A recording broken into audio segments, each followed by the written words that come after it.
श्रीगुरुभ्यो नमः। हरिः ओम्। जगतं पितरं वन्दे पार्वती परमेश्वरं। सर्वदं श्री पार्वती परमेश्वरानुग्रहकटाक्षबलसिद्ध्यर्थं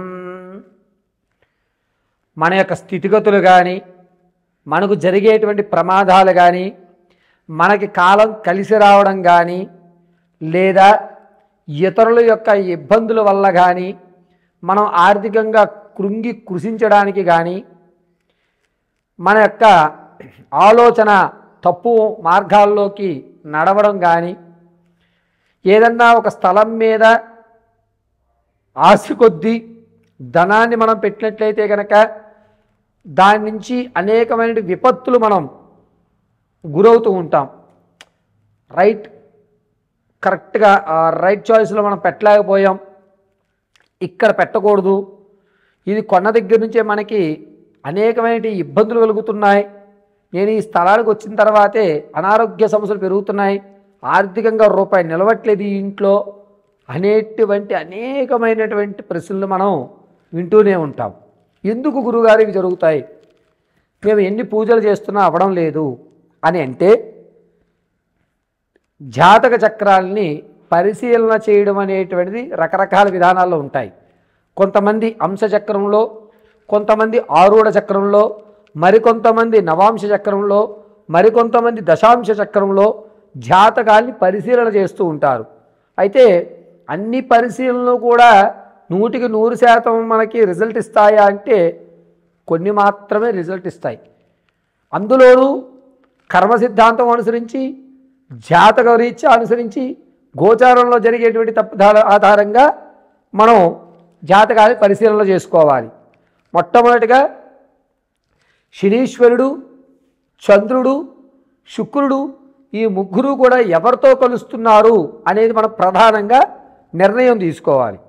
అయితే ఈ 28వ తారీఖు నుంచి జనవరి 15వ తారీఖు వరకు కూడా శనీశ్వరుడు రాహుతో కలగడం,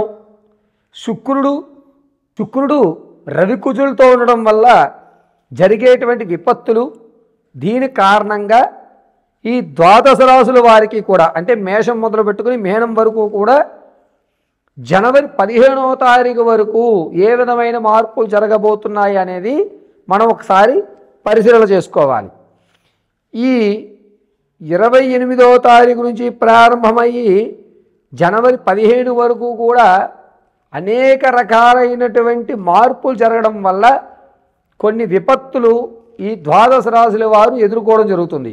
వాటి నుంచి తప్పించుకునేటువంటి మార్గాలు ఏమిటి, ఏ దేవతారాధన చేయాలి, ఏ విధంగా మన ఆలోచన మార్చుకోవాలి అనే విషయాన్ని ఇప్పుడు మనం వివరణగా ఏ రాశి వారికి ఆ రాశిగా మనం పరిశీలన చేసుకుందాం. ధనుసు రాశి వారికి శని రాహు కలయిక ఉండడం వల్ల ఆర్థికంగా పర్వాలేదు అనిపిస్తుంది, ఆరోగ్యపరంగా కూడా పర్వాలేదు, మిశ్రమైన ఫలితాలు చవిచూస్తూ ఉంటారు.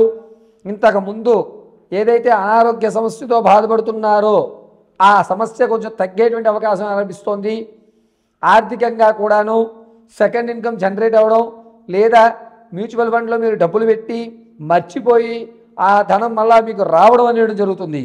అంటే ఎప్పుడో పెట్టిన పెట్టుబడి మర్చిపోవడం, ఇగో ఈ నెలలో నీవు ఇది అంత ముందు పెట్టావు, దీని యొక్క ఇంట్రెస్ట్ ఇంత ఇచ్చింది ఇమ్మంటారా అని చెప్పి మీకు రావడం అనేది ఖచ్చితంగా సెకండ్ ధనం అనేటువంటిది సెకండ్ ఇన్కమ్ జనరేట్ అవ్వడం అనేది ఖచ్చితంగా జరుగుతుంది.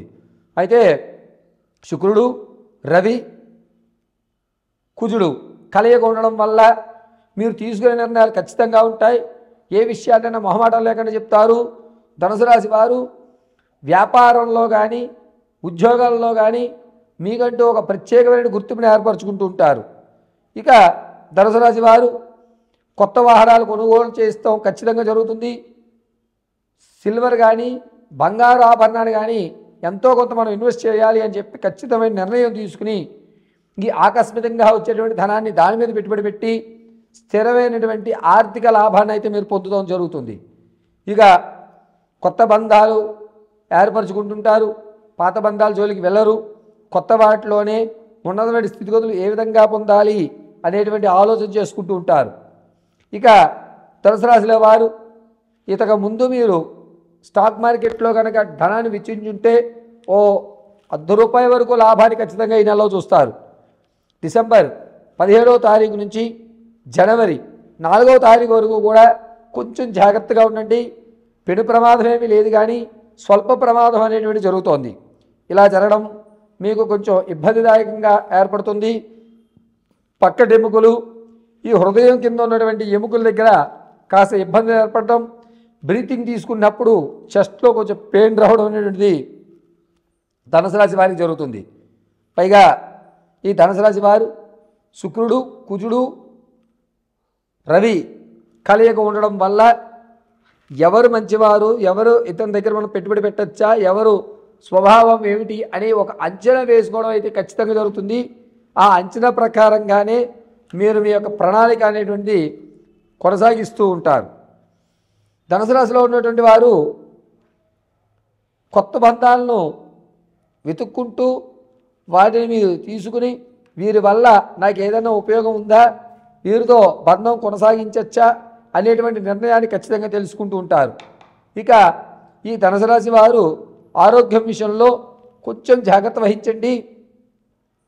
ప్రతిరోజు కూడా ధనుసు రాశి వారు ఖచ్చితంగా ఏదైనా దగ్గరలో మర్రి చెట్టు ఉంటే మర్రి చెట్టు మొదట్లో పంచదారని చిలకరించడం చాలా మంచిది. ధనుసు రాశి వారు ఎవరి మాట వినకుండా మీ మాట మాత్రమే ప్రధానం, నేను చెప్పిందే వేదం అనేటువంటి ఒక ధోరణిలోకి వచ్చేస్తూ ఉంటారు.